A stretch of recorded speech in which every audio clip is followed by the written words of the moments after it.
بسم الله الرحمن الرحيم الحمد لله رب العالمين وأفضل الصلاة وأتم التسليم على سيدنا محمد وعلى آله وصحبه أجمعين. اللهم علمنا ما ينفعنا وانفعنا بما علمتنا وزدنا علما. اللهم لا سهل إلا ما جعلته سهلا وأنت تجعل الحزن إذا شئت سهلا. سبحانك لا علم لنا إلا ما علمتنا إنك أنت العليم الحكيم.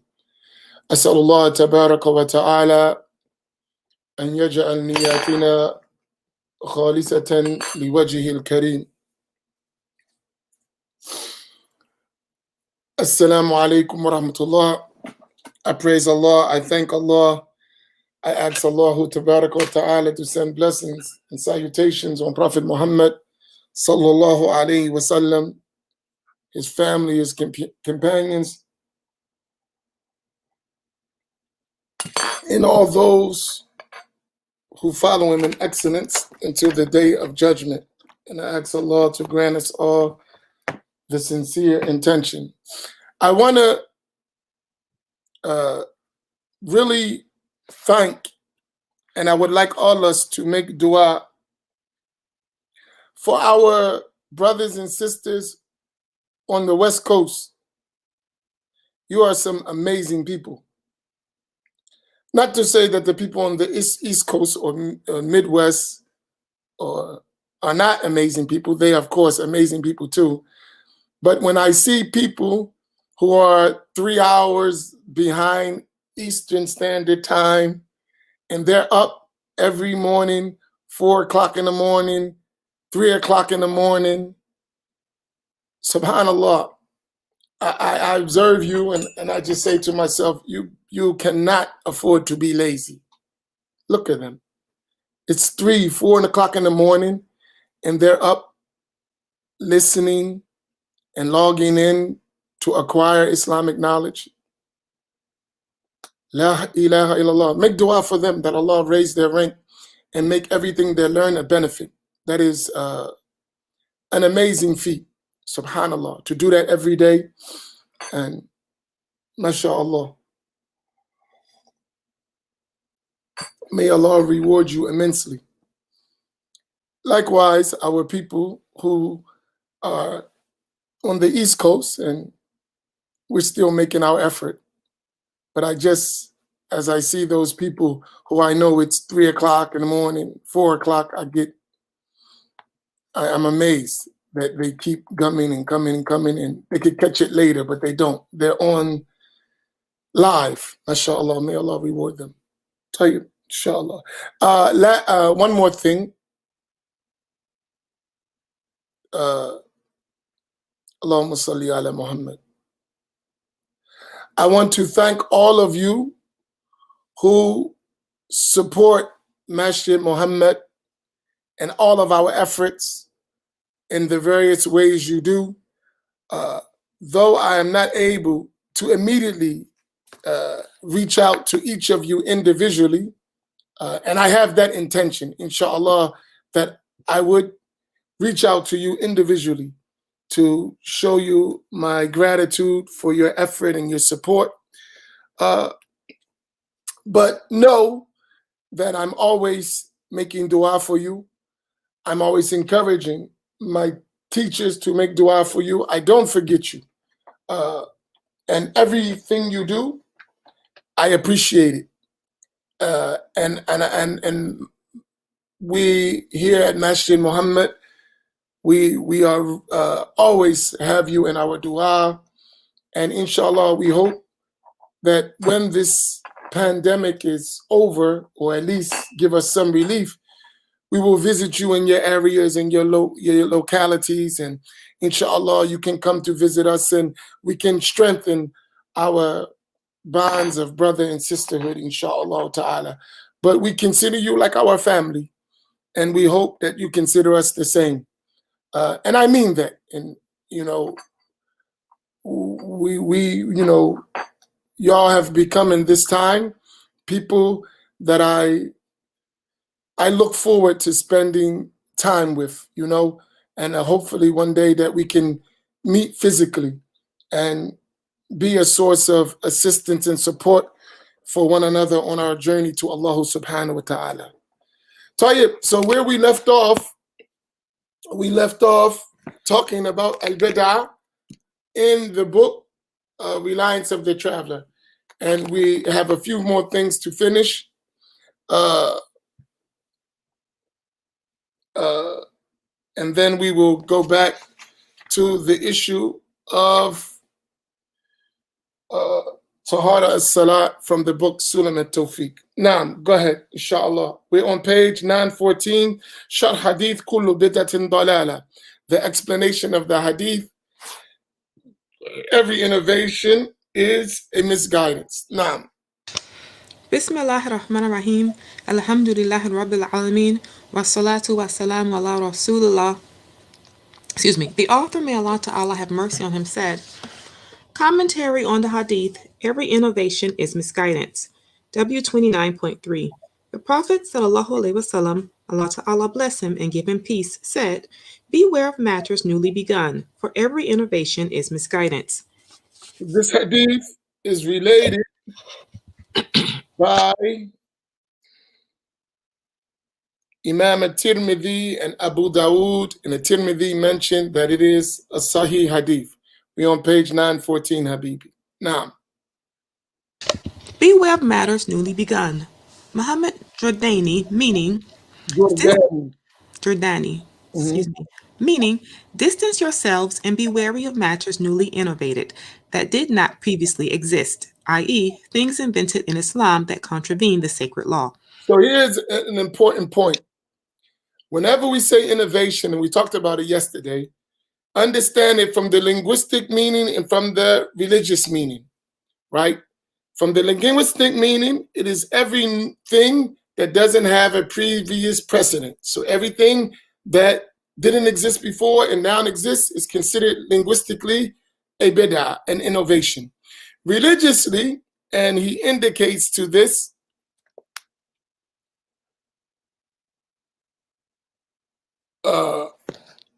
that innovation is everything invented in Islam that contravene the sacred law.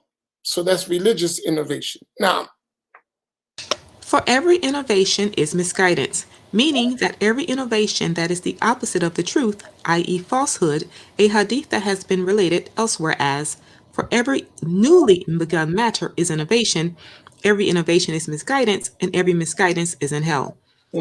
Meaning that everyone who is misguided, whether through himself or by following another, is in hell. The hadith referring to matters that are not good innovations with a basis in sacred law. It has been stated, comment by Sheikh Abdul Waqid Durubi, by Iz ibn Abdul Salam, that innovations, bid'ah, fall under the 5 headings of the sacred law. Remark by the translator: the obligatory, unlawful, recommended, offensive, and permissible. Now I want you we're going to go read this biography of Iz ibn Abdul Salam. Why? Because this understanding of bid'ah is revolving among the scholars after Iz ibn Abdul Salam.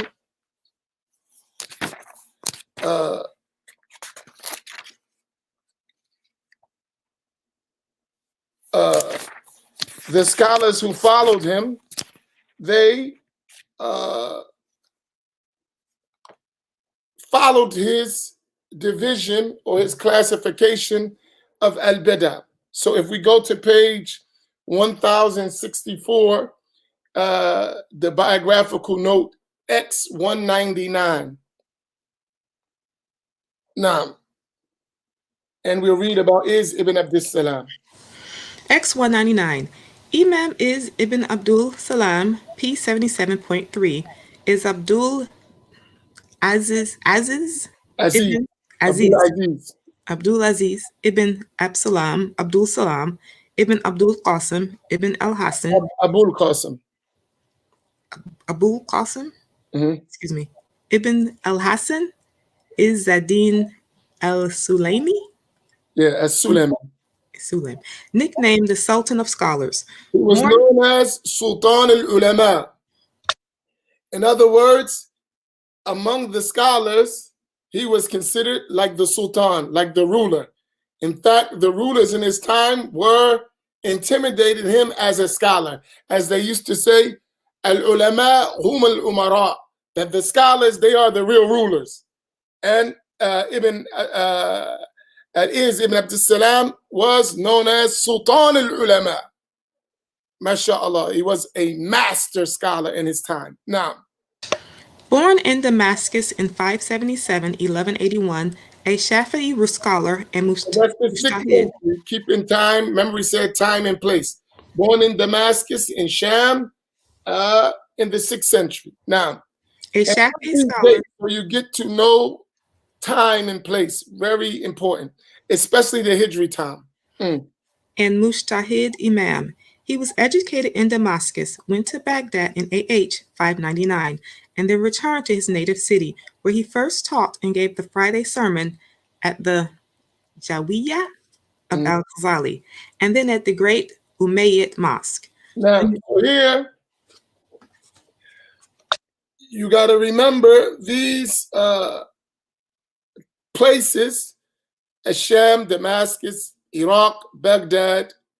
These were the centers of Islamic learning in that time. And he took teaching and giving speeches in the Zawiya of Imam al-Ghazali, because Imam al-Ghazali, when he made his isolation, he did it in Damascus. And the Umayyad Mosque, which is the main mosque in Damascus.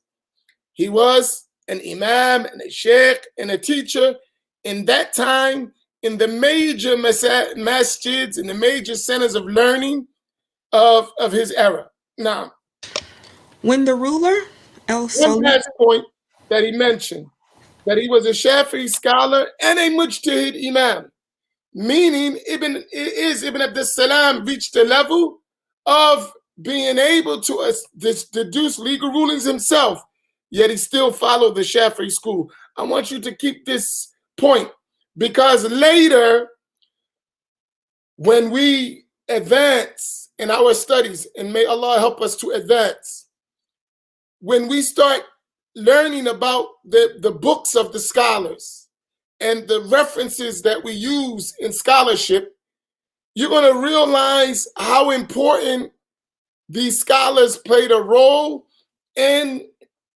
formulating and deducing rulings from the primary sources of Islamic law. Now, when the ruler El-Salih Ismail ibn al-Adal willingly surrendered the Palestinian citadel of Safat to the Franks, Ibn Abdul Salam condemned him from the pulpit and omitted mentioning him in the post-sermon prayer, for which he was imprisoned. Upon his release, he moved to Cairo, where he was appointed as judge and imam of the Friday prayer, gaining such public influence that he could and did command the right and forbid the wrong with the force of law. and you notice, so he's in Syria, then in Iraq, and then go to Egypt, and everywhere he go, he's recognized as a leading scholar, right? As a leading scholar. And when he goes to Egypt, he is, as a scholar, having the authority in terms of al-amr bil ma'ruf and nahy anil munkar, enjoying what is right and forbidding what is wrong, as a scholar, as a ruler. Now, He later resigned from the judiciary and remained at home to produce a number of brilliant works in Shafi'i jurisprudence, Quranic exegesis, methodological fundamentals of sacred law, formal legal opinion, government, and Sufism. Though his yeah, main so look at his knowledge. He already said he was a mujtahid imam. So he wrote major works in Shafi'i fiqh. And I have one book that he wrote, and I didn't get to read it yet. I can't wait to open it. He summarized one of the books by the Sheikh of Imam Ghazali called Nihayatul Matlab, which is like 20-something volumes. And he summarized that, I believe, into like 8 volumes, is Ibn Abdus Salam. And it was recently published, and I have it. I didn't get a chance to look at it yet, but that amazing level of scholarship that many people didn't even know about that book, let alone to study it, to summarize it, will give you the rank in the Shafi'i school, the knowledge of is Ibn Abdus Salam. Now, Though his main and enduring contribution was his masterpiece on Islamic legal principles, Qawaid al-Ahkam fi Masali al-Anam, yes, the basis of legal rulings in the interest of mankind. but It I is want you to pay attention of his writings. So in Shafi'i fiqh, in Tafsir al-Quran, in Usul al-Fiqh, in giving fatwa, in government and ruling, and in Sufism, Tasawwuf. So here you're talking about in the 6th and 7th century, right?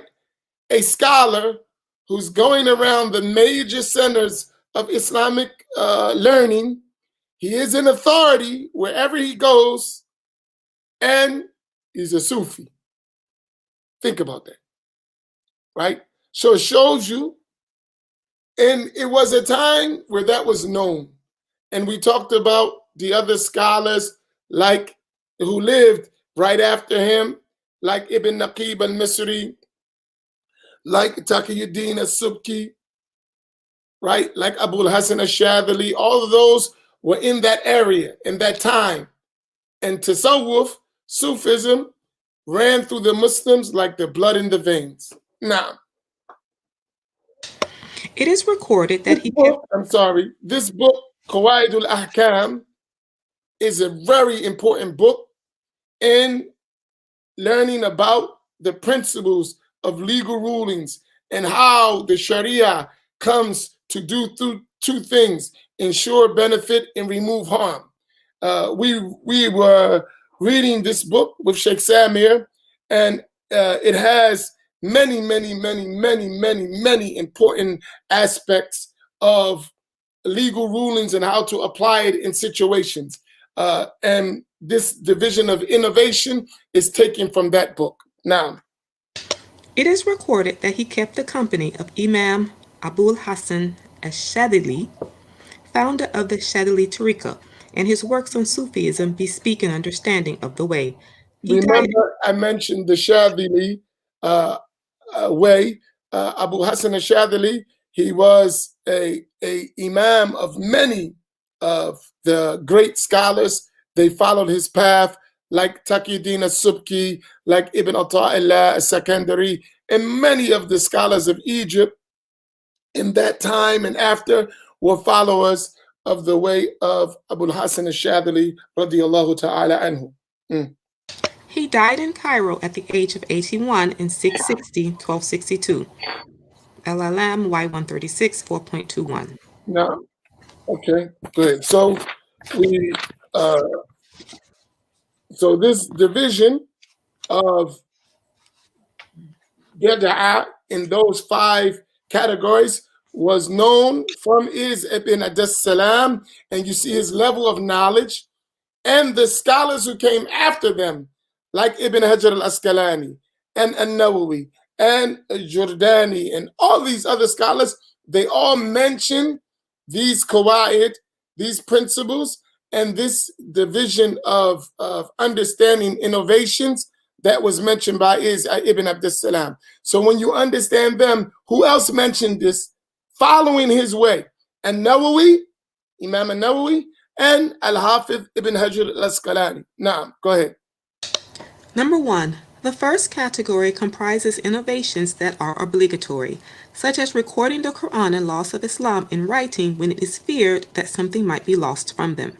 The study of the disciplines of Arabic and that are necessary to understand the Quran and Sunnah, such as grammar, word declension, and lexicography.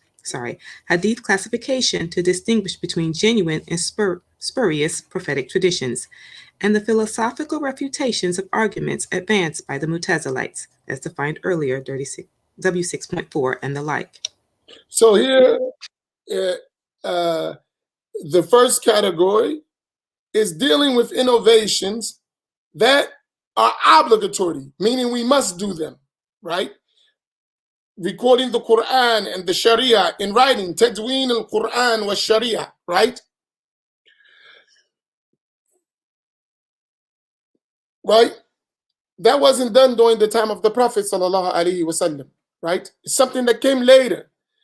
The advanced study in the Arabic language in terms of grammar and nahwa wa sarf wa lugha, all right, and how words are derived. Hadith, classification, sahih, hasan, da'if. The Prophet ﷺ or the companions knew nothing about any of that, right? They didn't have those terms. That came later by the hadith scholars.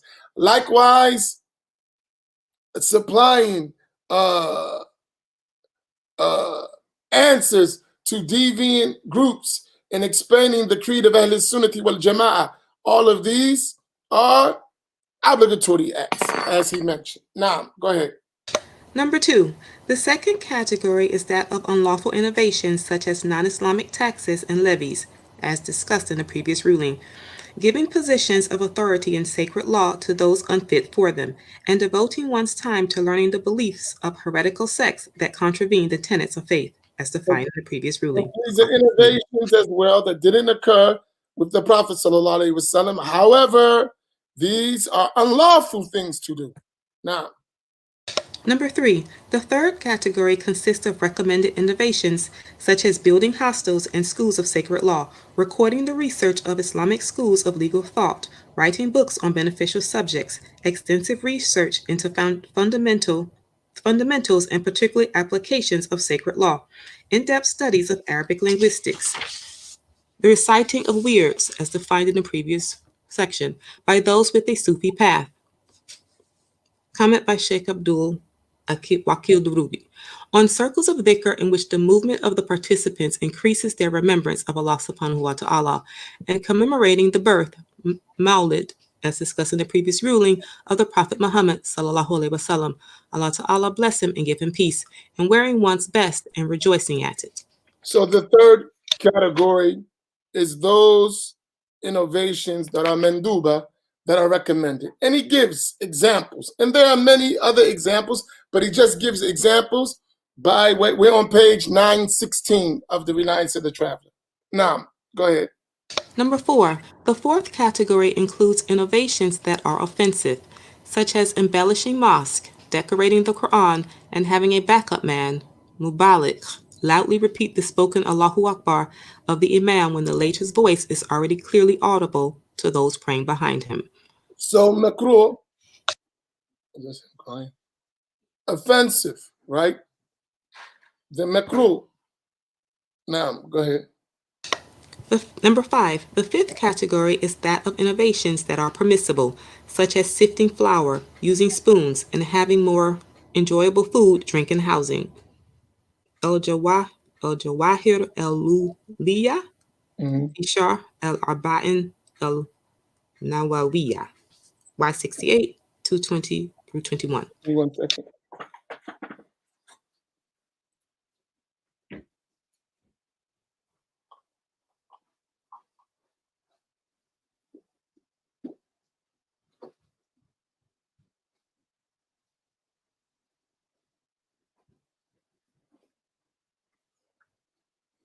For those who read Arabic and would like to check those references, this is Al-Jawahir al-Lu'liya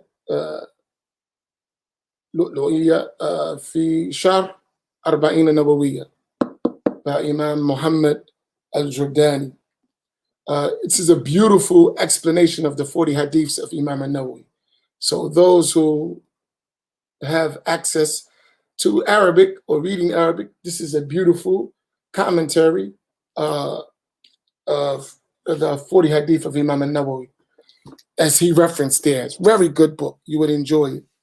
There is some beautiful explanations of those hadith that Imam al-Nawawi mentioned. Quickly, so I mentioned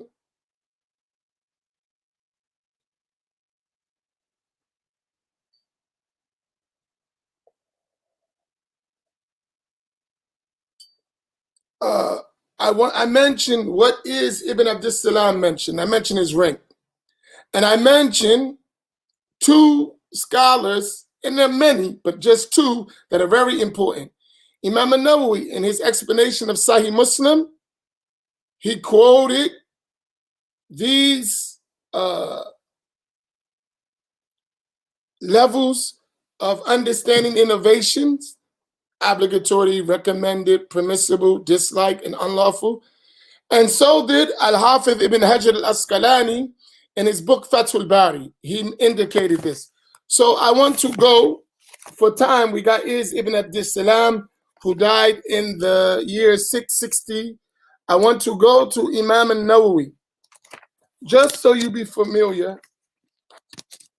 are familiar with these scholars. If we go to page 1086 in the biographical notes, X285.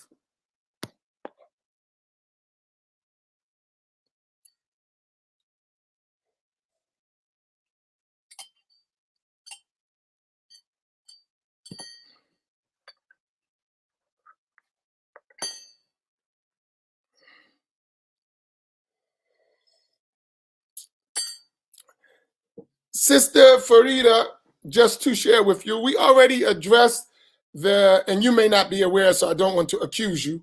We already addressed before this division of innovation as worldly innovations that are acceptable and religious innovations that are not acceptable. This in itself was something that the scholars never understood. This is a later deviation by those who consider every innovation as misguidance, as a general thing. If you go back to the previous classes, we dealt with this in detail. So, I mean, I understand what you're saying, but maybe you're not aware. That is a Wahhabi understanding of bid'ah, which the classical scholars never accepted. But you may not be aware of it. So if you go back to the previous classes, you'll see it, inshallah, where we had that discussion. Now, go ahead. X285. Imam Nawawi introduction is Yahya ibn Sharaf ibn Muri ibn Hassan Abu Zakaria Muhi ad-Din al-Nawawi. Born in the village of Nawa on the Horan plain of southern Syria, 631-1233. He was the Imam of the later Shafi school, the scholar of his time in knowledge, piety, and abstinence, a hadith master, Hafiz, biographer, lexicologist, and Sufi. When he first came to Damascus in Here we stop. He's going to describe Imam Nawawi, a hadith master, Hafiz, who memorized over 100,000 hadith and his chains of narration, a biographer, lexicologist, right, in the Arabic language, Shafi'i scholar, and he was a Sufi. You notice Ibn Abdus Salam, Sufi. Imam Nawawi, Sufi. Just pay attention to those things. Now, when he first came to Damascus in AH 649, he memorized the text of Abu Ishaq Shirazi's Al-Tanbih, the Notice, in 4.5 months. Then the first quarter of Shirazi's Al-Muhadhab, the rarefaction, after which he accompanied his father on Hajj, then visited Medina, and then returned to Damascus, where he assiduously devoted himself to mastering the Islamic sciences. He took Shafi'i law, hadith, tenets of faith. He said he memorized 2 books at Tanbih, and he memorized some of Al-Muhadhab by Abu Ishaq al-Shirazi. Who was Abu Ishaq al-Shirazi, and what is his importance in the Shafi'i school? And where was he a teacher at? So you can summarize either one. Abu Ishaq al-Shirazi, who was he? And where did he teach at? And what was his importance? I told you before, so you should be able to bring it up.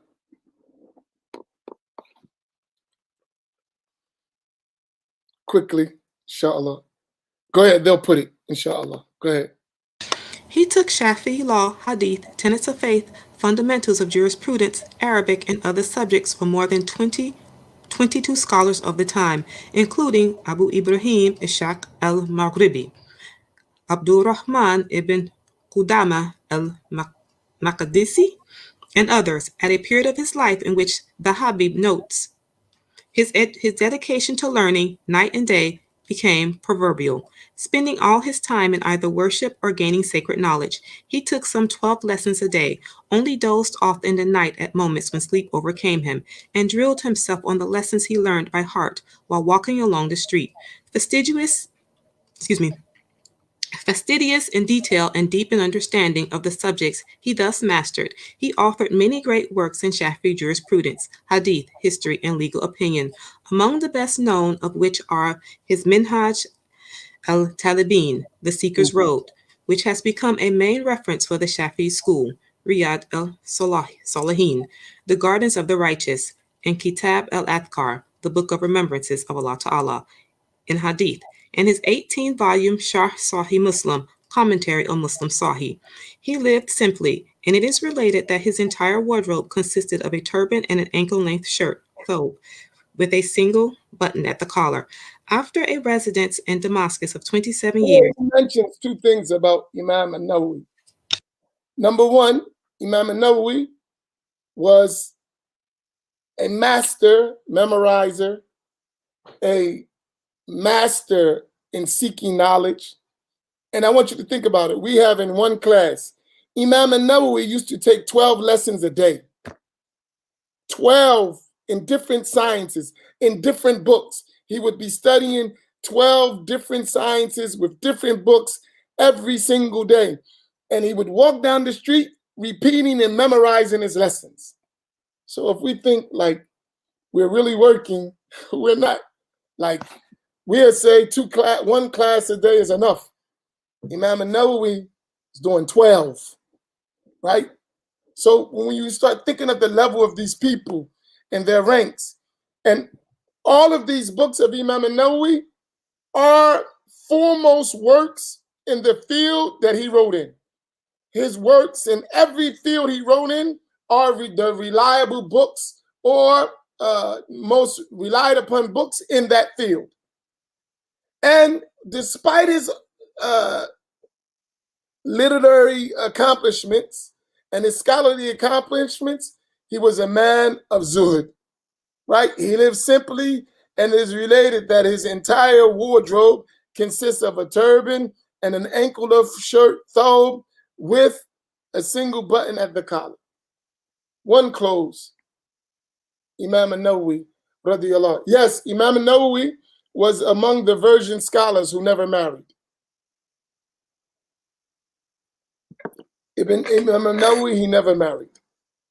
Radiyallahu ta'ala anhu.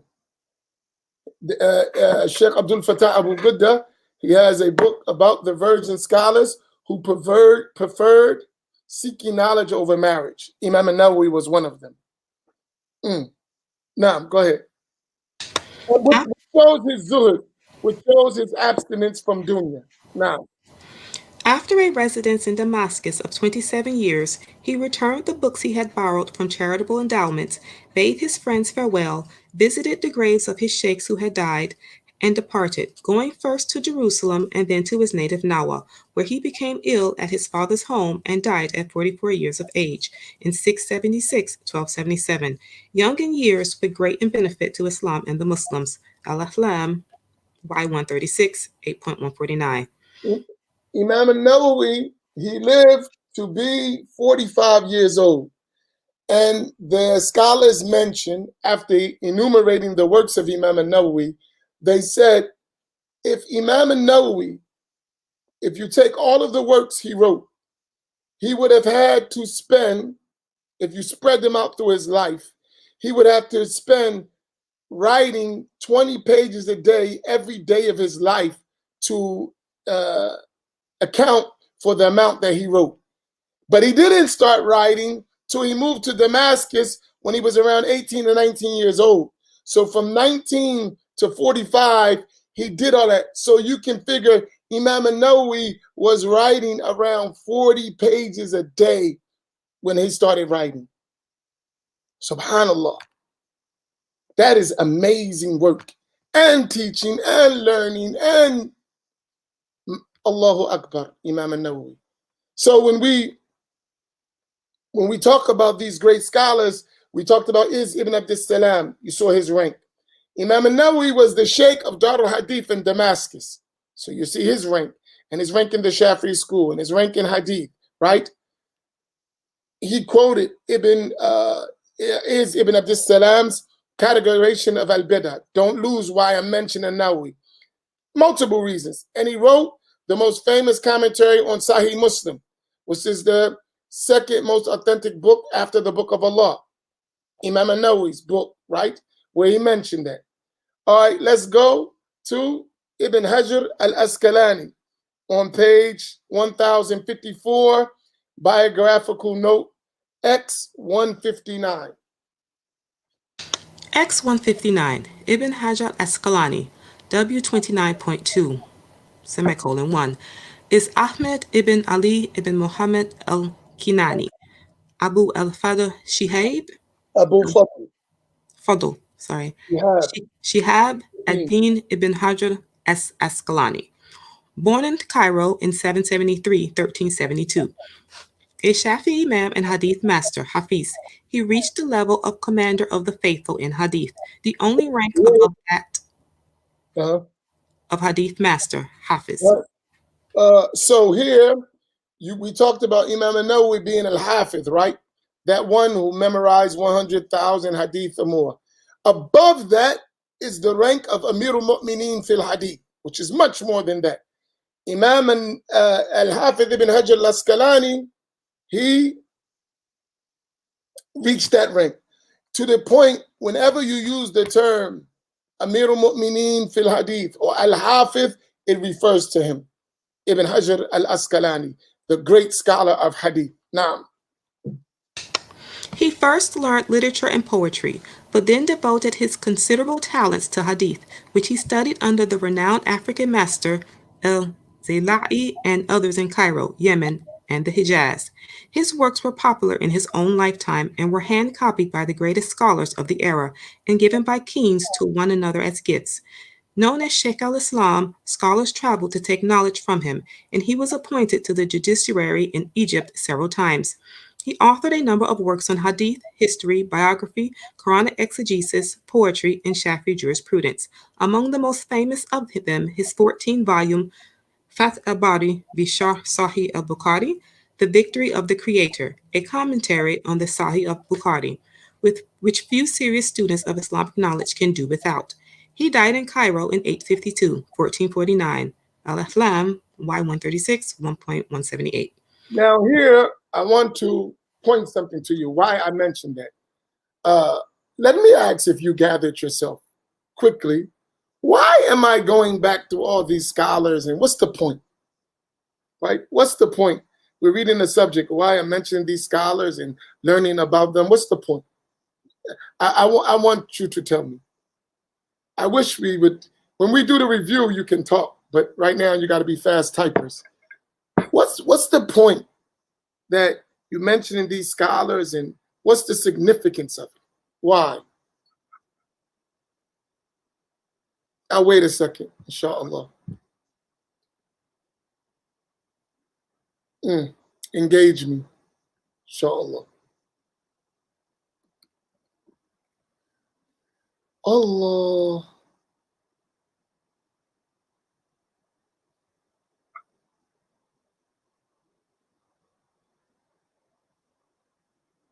Because you're trying to trick us.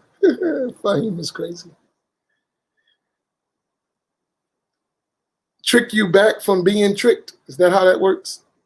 You were already tricked, so I'm trying to trick you to what is right.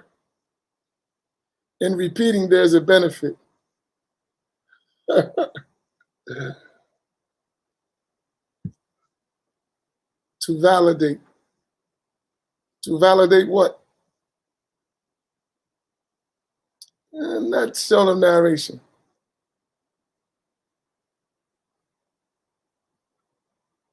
You're flossing on us. Is this comedian day or what?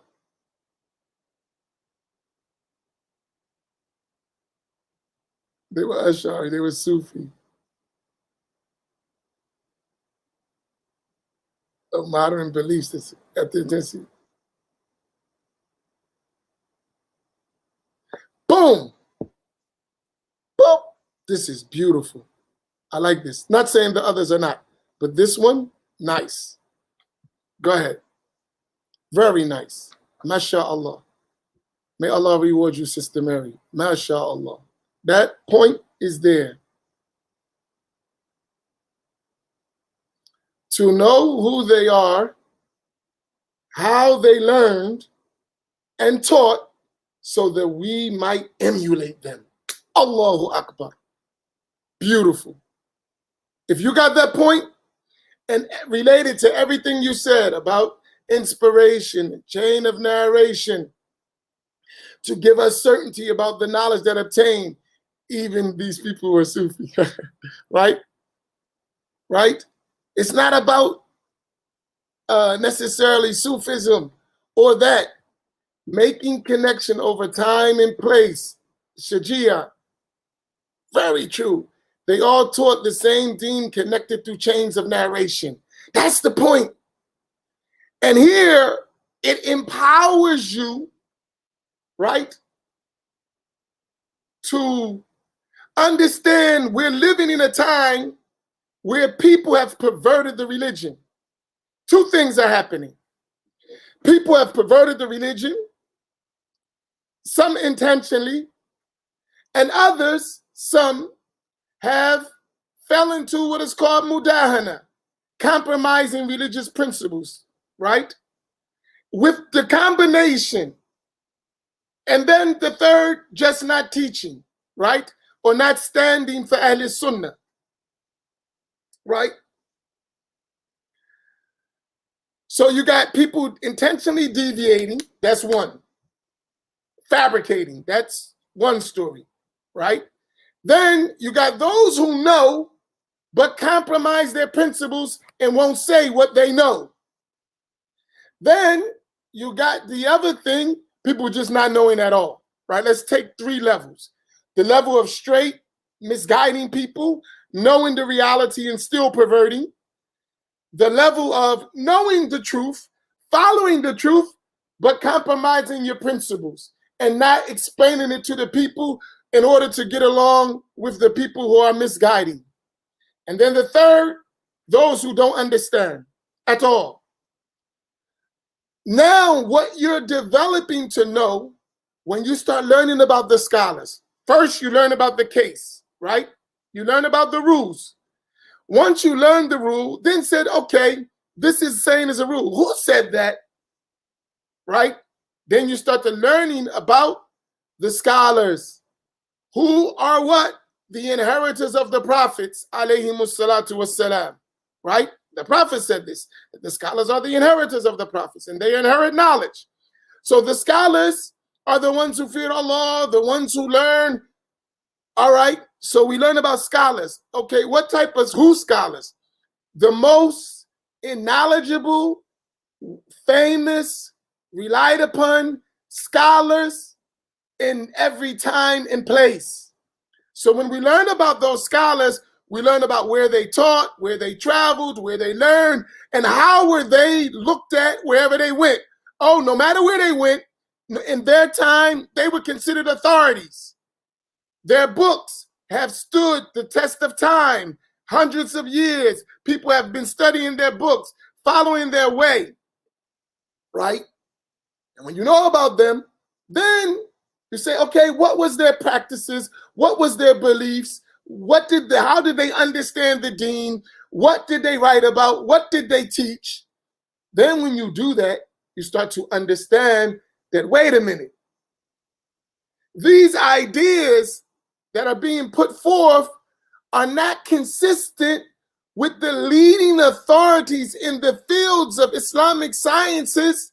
It don't match. So therefore,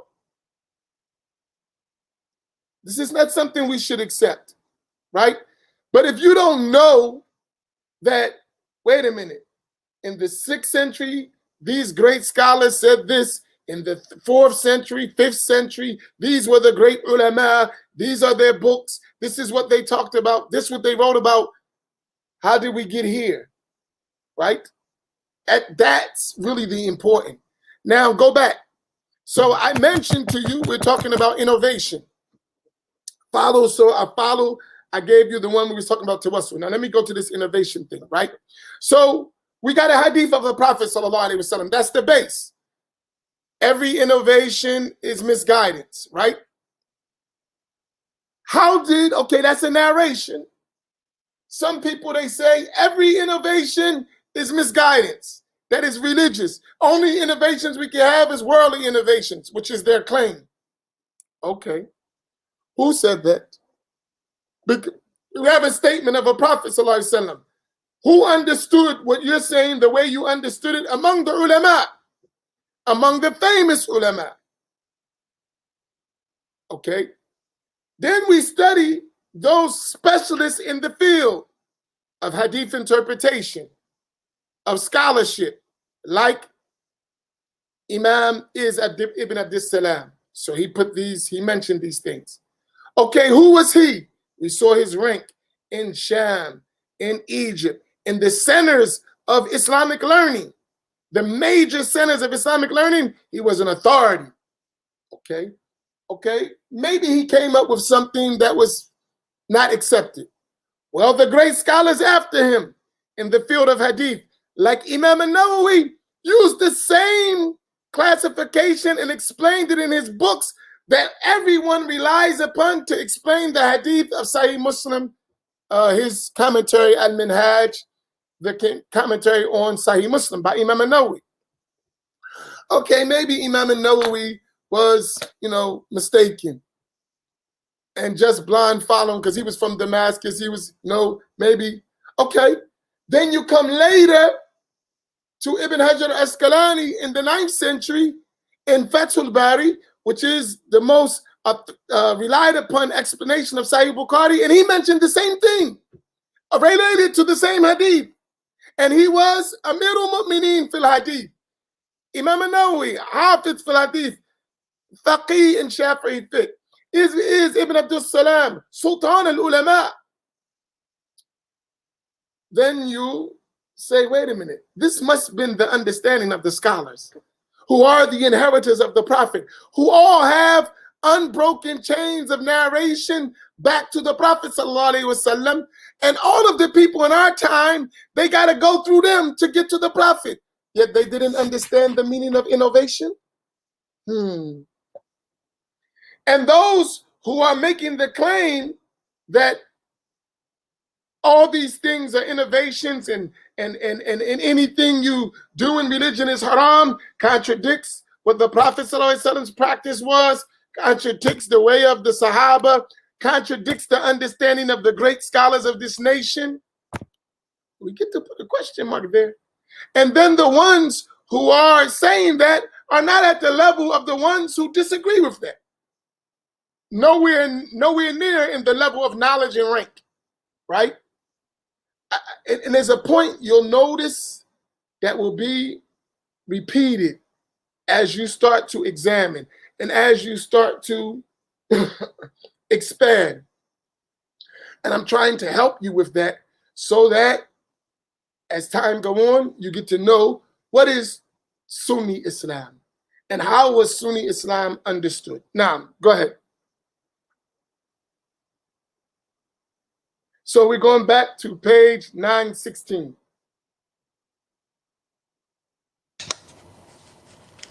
W29.4, Abdullah Muhammad Himari. Okay, or Gumari. I want to ask a question. Some of my great scholarly students of knowledge. Who is Abdullah Muhammad Gumari? Without looking in the biography. Who's that? Tell me who he is. Let's see how familiar we are with our scholars. Who is Abdullah Muhammad al-Ghumari?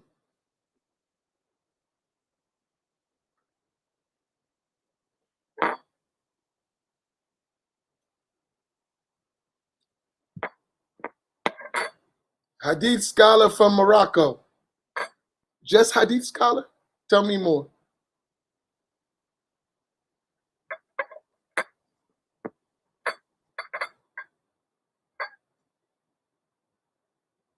One of the Gumari brothers. You're funny. Oh, man. Fahim.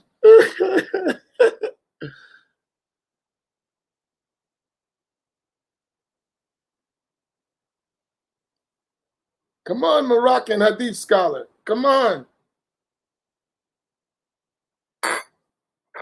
Come on, give me more than that. That's free slave. Come on. Push. More. Come on, we got a lot of people in here. None of us know who Abdullah al-Ghumari is. And that's not a century. Didn't he refute al-Albani? Yeah, he wrote books refuting al-Albani. Okay.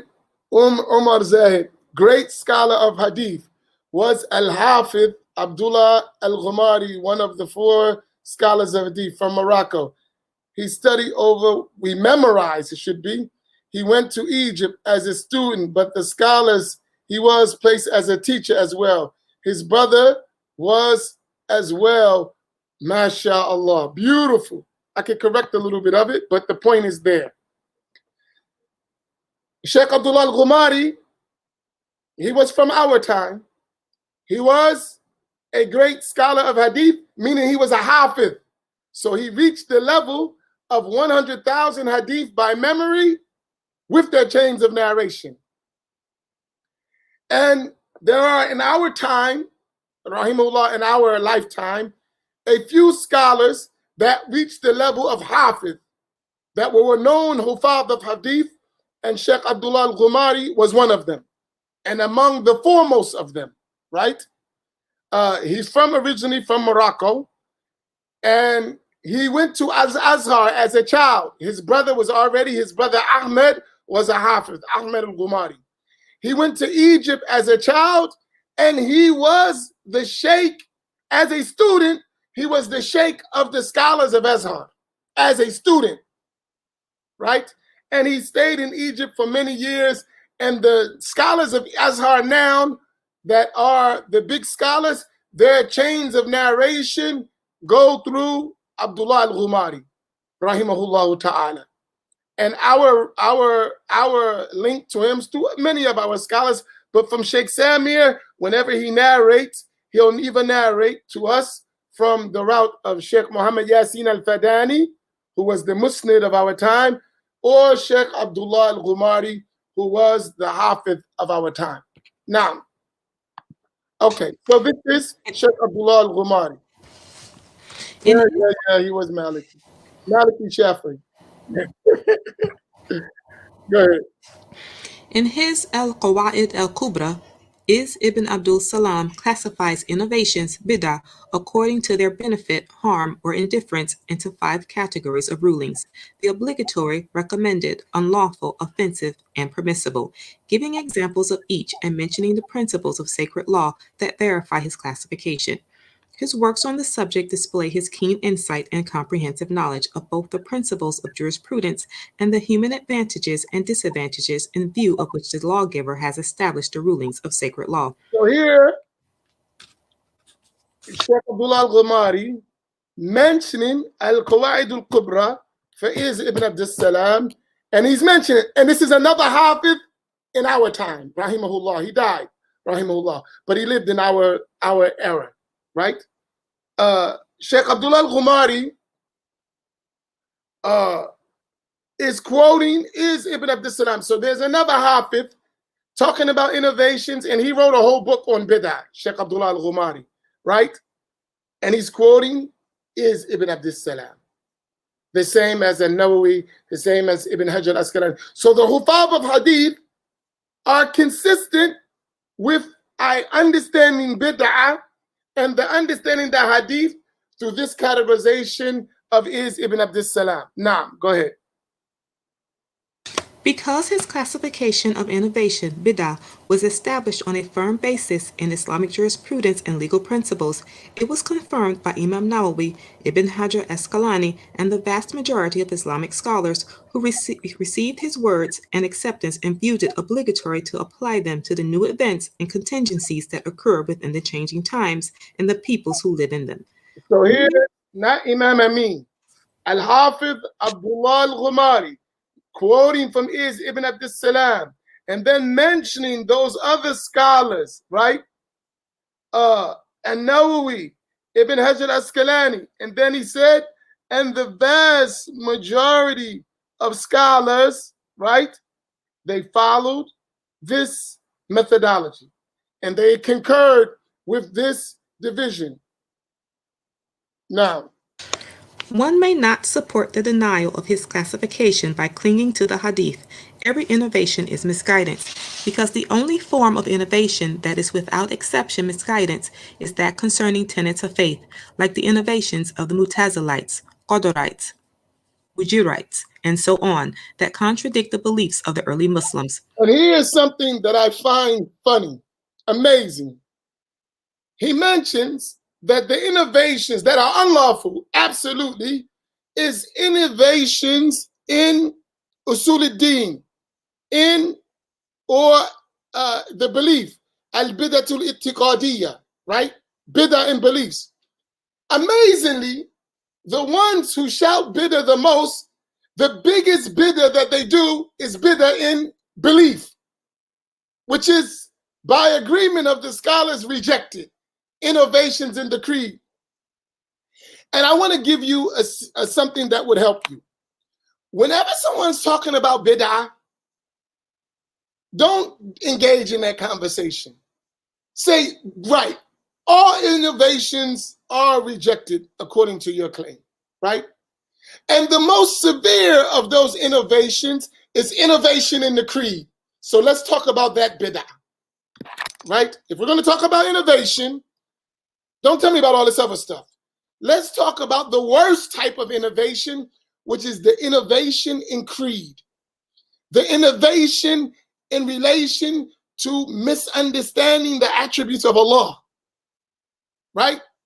And when we have that discussion, you notice the innovators, they want to discuss everything but that, right? They want to discuss our Aqidah, which is the most innovation that is the severest and the most rejected, and by agreement, innovation in the creed is not accepted. But you want to talk about innovation in deeds while you have innovations in creed. You know, those things that make you go, Nah, go ahead. This is the innovation of misguidance because it is harmful and devoid of benefit. As for innovation in works, meaning the occurrence of an act connected with worship or something else that did not exist in the first century of Islam, it must necessarily be judged according to the 5 categories mentioned by Ibn Abdul Salam. To claim that such innovation is misguidance without further qualification is simply not applicable to it, for new things are among the exigencies brought into being by the passage of time and generations, and nothing that is new lacks a ruling of Allah Ta'ala Most High that is applicable to it, rather explicitly mentioned in primary text or inferable from them in some way. So here what you must understand, whenever we got a new case, a new thing, either it's going to be explicitly mentioned in the Quran or Sunnah, the primary text, or the scholars can infer a ruling for it from them.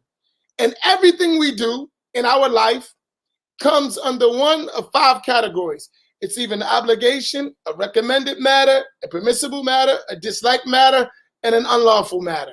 So that's how he weighed even innovations. Now, The only reason that Islamic law can be valid for every time and place and be the consummate and most perfect of all divine laws is because it comprises general methodological principles and universal criteria, together with the ability its scholars have been endowed with to understand its primary text, the knowledge of types of analogy and parallelisms, and the other excellences that characterize it.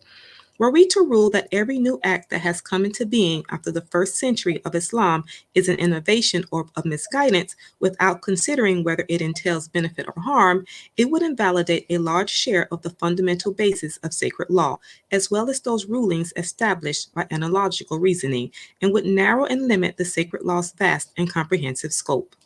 Adila as-Sunnah wa Jama'ah. Now, Y 119, 145 through 47. who wrote that book? Adilla to Ahli Sunnati wal Jama'ah. Who wrote that book? Help me out.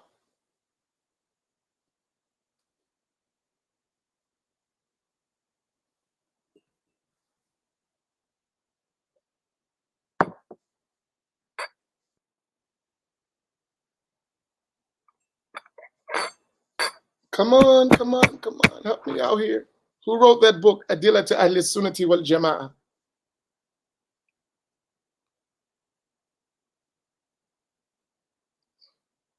I forgot.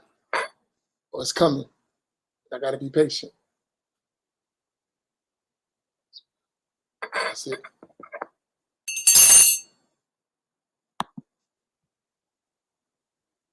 The Imam from yesterday.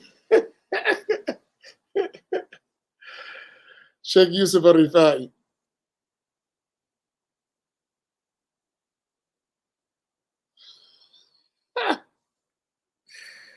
MashaAllah. Yes, Sheikh Yusuf al-Rifai. MashaAllah. Allah. Okay, so we'll stop here. But listen, I want you to study this book well. The book Reliance of the Traveler. I'm telling you, whoever don't have it now, get it. I'm going to use it extensively because here's where we're at. And I thought about this, and I've been thinking about it a lot, right? Think about it a lot. Ibn Hibban Sahih? No. I've been thinking about it a lot. You know, what legacy do we leave behind to our children? Right? What we're going to leave behind for them that is going to be a big support for them during their lives and development. Religiously, for me, for our children, I'm speaking for myself, if I could be successful at leaving behind for them the proper understanding and access to the primary Islamic sciences, that would be a great benefit for them.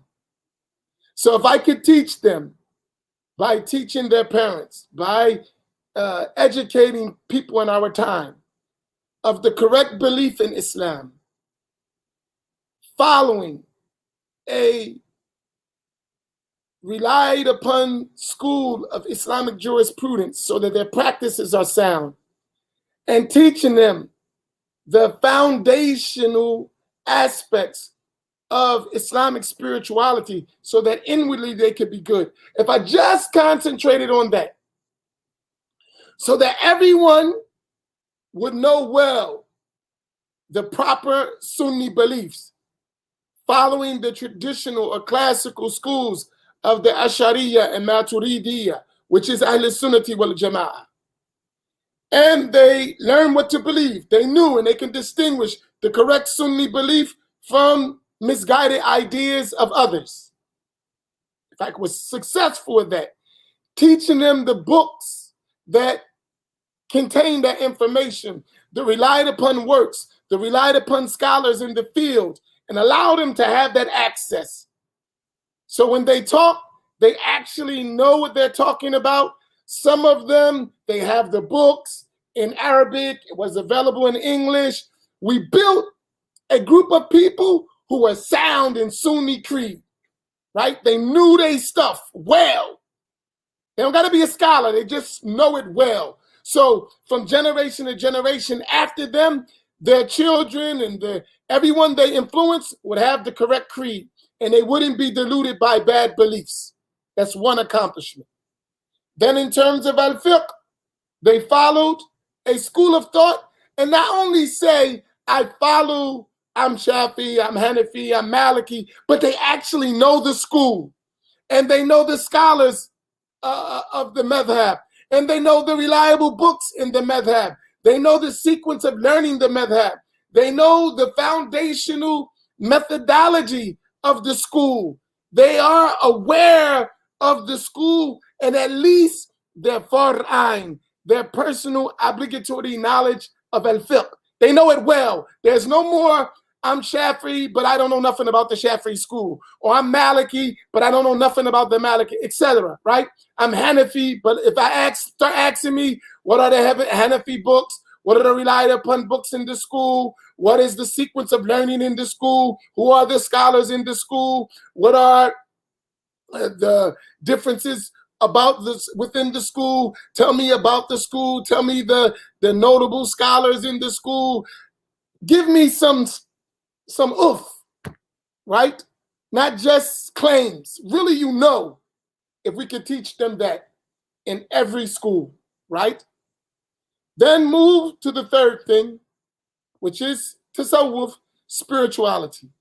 And they knew the foundations of tasawwuf. And I'm not talking about following necessarily a tariqah, a Sufi path, and necessarily having a specific sheikh. I'm talking about the basics of tasawwuf, which every tariqah, every sheikh has to follow, right? So you know what is tasawwuf, you know its importance, you know what are the praiseworthy characteristics that we need to have and the blameworthy characteristics that we need to remove from. You know the main books in tasawwuf, the main scholars in tasawwuf, so that everyone who comes after them refer to those books, refer to those scholars. You have an awareness of all this stuff, right? If I could do that, that would be sufficient for me. I think that in one aspect. Then you have your worldly things you want to do, and all of us work on that all the time, about letting them have financial independence and putting them in a better financial state. That's another story. But I'm talking about as far as the basics of Islamic education. If we could just do that. So when we talk, no one can come just tell you anything, right? You know you're sound in your foundations. You don't have to change tomorrow or 20 years or 10 years. You know exactly what you're doing. You have a sound methodology. That's my objective with us. Everything I'm doing is that. There's something I'm working on right now, and I'll end with this, right? And I think right now for us, the creed is most important, right? Because without a sound creed, you're done. I was reading this book, right? It's Shar Nadmi Aqidati Ahli Sunnati wal Jama'ah. It was written by a Syrian scholar, a Sheikh Muhammad al-Hashimi. He was a Shadhili scholar, a great knower of Allah, who died in the 1961, 60 something like that. 1381 Hijrah, right? In the previous century, right? Sheikh al-Hashimi, rahimahullah ta'ala, revived spirituality, and all of the great scholars of the Shadhili school in Syria, they had some connection with him. The great Sheikh Abdurrahman al-Shaghuri and all those who come after, and some of the people in America who are notable, I don't need to mention them, they follow the route of Sheikh Muhammad al-Hashimi, his spiritual way. But this book, he wrote in Aqidah. And most of his books, we have other ones. Hold on one second.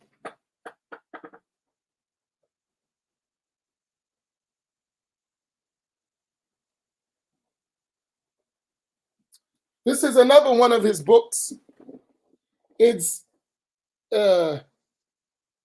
Majmu' Rasail, right? A compendium of all of his writings, and not all of them, but many of his writings and the books he wrote. All this was recently published, new, right? But these books would show you his methodology, right? And he talked about the creed extremely, and he was a Sufi, big Sufi, right? But he talked about Aqidah, very important. And there is in the introduction, I'm sorry, I'm getting me going. He talked about some of the special merits and traits, right? Qasa'isu Ahl Sunnati wal Jama'ah, special things about Ahl Sunnah wal Jama'ah. And among them, he said al-wilaya, which is sainthood, right? Piety, right? He said that the wali is the one who draws close to Allah by way of his good deeds, righteous deeds, and training his nafs and his ego, right? And then he said, wal aqidatu salima, and sound belief, meaning aqidatu ahl sunnah wal jama'ah. He said, meaning the belief of ahl sunnah wal jama'ah. He said here that this ahl sunnah wal jama'ah is a condition for the acceptance of deeds. And he said it is not possible for a person to be a wali of Allah and he has beliefs that contradict the belief of Ahl Sunnati wal Jama'ah. That's deep. He said that it's impossible that a person could be a wali, one who drew close to Allah, and he has beliefs that contradict the belief of Ahl Sunnati wal Jama'ah. And he said the relation between the awliya of Allah and Ahl Sunnah wal Jama'ah is a relationship of generality and absolute specificness, specification, I guess. Exclusivity, excuse me, that's another way. That's a better word. That's a relationship. To be a wali of Allah, which we should strive to know Allah, there's no way to get there with bad belief. If your belief system is not consistent with the belief of Ahl Sunnati wal Jama'ah, forget about it. That's deep. Then he made, let me show you this. He made after mentioning that part, he made an example, right? At the top, the outward circle, he put as-Sawad al-A'zam, which is the majority of the Muslim nation. And then under Ahl Sunnati wal Jama'ah, right? That's the outer circle. That's the generalization, right? And inside the circle, awliya Allah Ta'ala. Those pious servants of Allah who are reaching the level of ma'rifah, right? It's deep. And what he's mentioning there is to show us that creed is important, right? Creed is important. If you want to be among the awliya of Allah, your creed is important. It is the foundation. And inside of that, you're going to be able to travel to Allah. And if you want to be the happiest person in the world, you need to be among the awliya of Allah. As Allah said, Ala inna awliya Allahi la khawfun alayhim wa la hum yahzanun. That verily the awliya of Allah, those righteous servants of Allah, they have no fear or no grief. They will have glad tidings in this world and the hereafter. That's some deep stuff. And these were men who were known to reach a rank, and people in that time agreed to their rank of piety. They said the way there, that outer circle, is be in conformity with the creed of Ahl Sunnati wal Jama'ah. That's deep. Remember, yesterday I said, if you think that this is about debating, about all that, you missed it. This is about getting to ma'rifah and the to realization of Allah. And the awliya of Allah, they have the road to ma'rifah. And the beginning of that step is sihhatul i'tiqad, to have the sound belief. And then he mentions in his books, what is the sound belief? And he mentions specifically the Ash'ariyah and the Maturidiyah. It's a deep thing. What we have today, as if this is something to be hidden. Hide from the people the truth. And you got people who follow this that don't spread it, except in their little small circle. And the author of books, the Sheikh, was foremost in writing books in this issue. And we got us that we don't stick to it. It's sad that that's that compromising the principle stuff. And I'm not saying you got to be harsh, but you got to be clear, right? Think about it. The majority of the Muslim nation, past and present, to this day, are either Ash'ari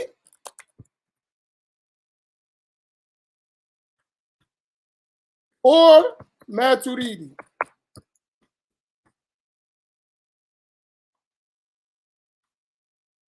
Right? In Aqidah.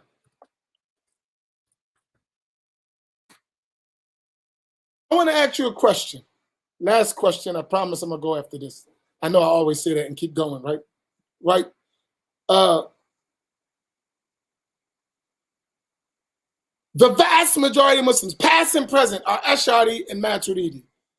I want to ask question. How many of you, this is, since you've been learning and studying and coming to these post-Fajr reflections, knew about the Ash'ari or Maturidi schools and understood what they believe and what they represent and who's the imam and all about it? How many years this is your first time hearing about this? I'm curious. And having an understanding of what it is. Don't be shy. We're a family. So don't feel like I'm putting myself out there. No, we're family. Alhamdulillah. But I'm just curious.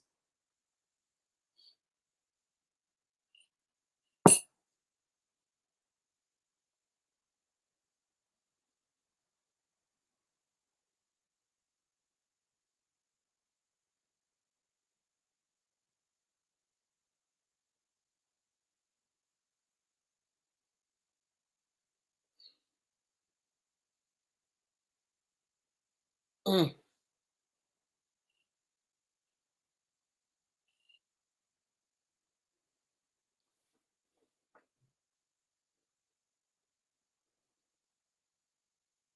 Oh, that's a wave. Or that's a me too. Mm.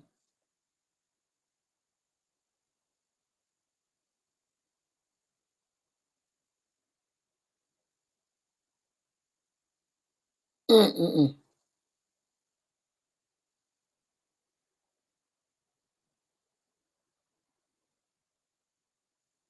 So as you look at all these people, you can see some of on Facebook, some of you can't see on YouTube, right? I want you to think about this. And this is, for me, why I think it's important.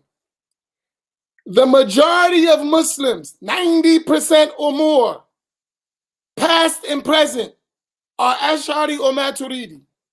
And we don't know nothing about it as a general rule, right?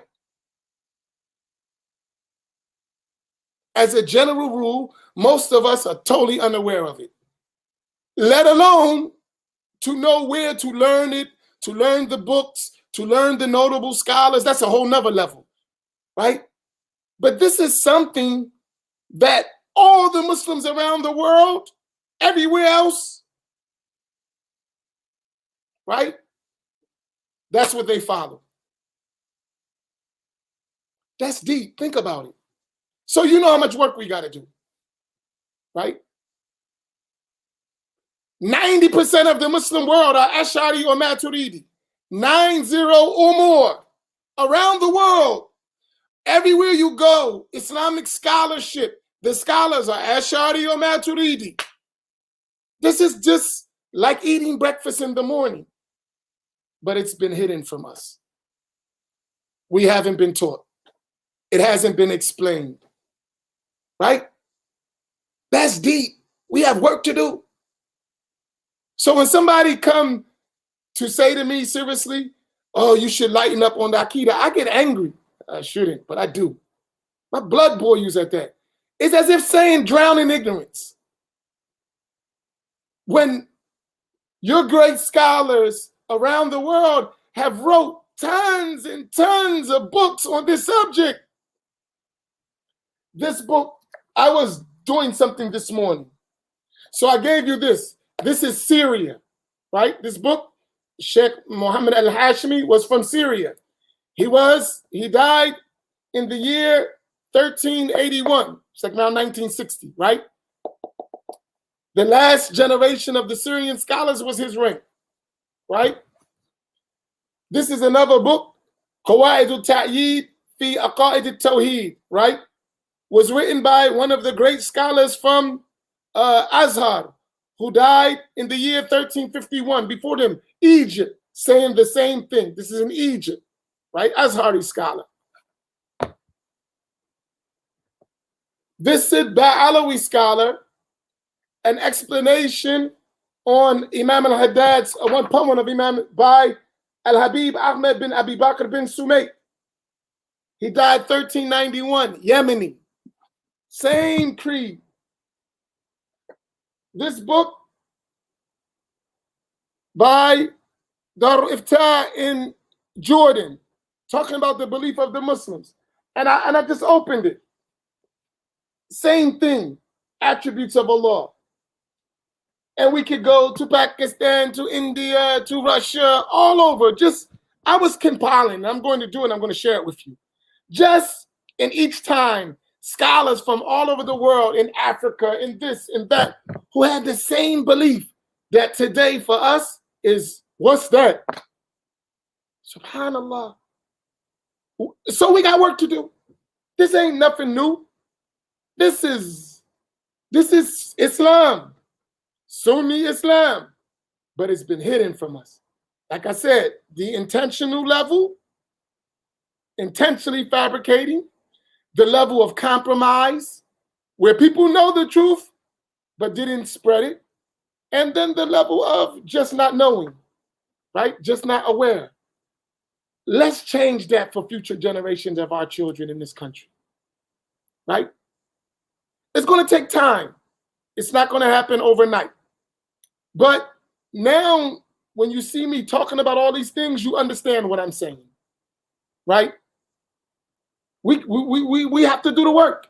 And I'm hoping that by doing it, because I understand the nature of the business of religion, if you know what I mean by the business of religion, if we are successful in spreading this ideology, and more people start listening, and more people start learning properly, it's going to force several things.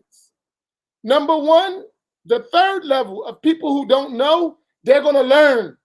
So they're going to know stuff that people didn't expect them to know. So they're coming to class, they're learning names, they're learning scholars, they're learning books, they're learning how to research, they're learning. They're starting to know what is the Sunni path, what is Ahl Sunnati wal Jama'ah. They actually know. Somebody can't come just hoodwink them. They know, right? That's one step. The second step, when you got a critical mass of people like that, those who know but are not diligent in teaching the masses, maybe they got their little circle and they teach their circle, they got their little group, and that's the only ones they work with, and everyone else, they just leave them to the wolves, or they compromising the principles. You'll give them courage, because a lot of times they want to teach, but they think the people ain't ready, and they're not willing to take the rough things that come with being one who starts a thing, right? So you're going to strengthen them. And then by the business of religion, they're going to realize that it's popular to teach the truth as it is, without watering it down, without changing it. And they're going to be able to start coming out and teaching.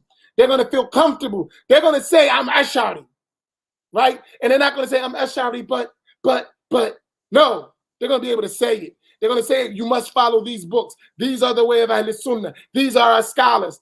Then you're going to make an environment where that's the norm.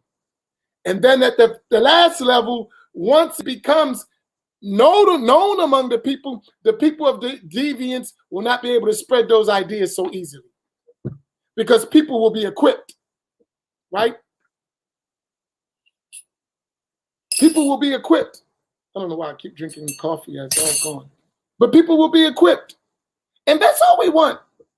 And then we can look at 100 years later, we see real living scholars, and then we can have Islamic knowledge that tackle all the stuff that we got. But if we stay at this state, we're not even going to be prepared to do what we got to do. So that's the objective. May Allah make it easy. And please, spread it. Spread it. Don't worry, I'll handle the stuff that comes with it. But let's motivate some people. Let's share and let's get it out there. Let people hear things, because definitely once it becomes more and more, and it's growing and growing and growing, we're going to awaken a lot of sleeping people, right? And we need to do that, because I'm telling you, there are people out there in our own communities, right, that are more knowledgeable than me, way more knowledgeable than me. But they need motivation. They need to be pushed, right? They need to feel that we got their back, right? A lot of us won't teach that have knowledge because they think we don't got their back. Man, I'm going to go out there and I'm going to be in, man, I can't do that. You know, I mean, it's sad, but it's real. Man, you keep doing that, man. Ain't nobody, man, we're going to be in trouble and broke. I got to eat. That's lisan al-hal. No one says that with their tongue. That's their state talking, right? So let's make it easy for them. Let's do our part to strengthen them, right? Because we're going to benefit. If you got these people who studied in Syria, studied in Yemen, and studied all over and Morocco and all these different places where they learn traditional Islam in Pakistan, and right?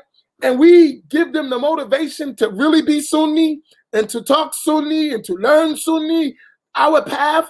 Man, we got oceans here. We got some learned people, but we're not giving them the support they need to have courage. So we got to support them. And if we start pushing, you know, you'll make a change. Get that celebrity Islam or the show where, you know, this is an elite group of people, unless you got a certain amount of money, you can't join. If we start on the ground level and keep pushing, and I'm with you, trust me, I'm with you. We keep pushing, we keep learning, we'll change it step by step. Because we got mountains. We don't got to worry about resources. We got resources. We got support from terms of the knowledge. All we got to do is learn it, memorize it, and spread it. All right, I've been too long, and may Allah reward us. Please make your intention, spread, support our efforts. Help me to help you, right? Because the more I can do, the more I can support, the more I can spend time teaching, the more I can spend time researching, the better it is for all of us, right? I've made a commitment with myself.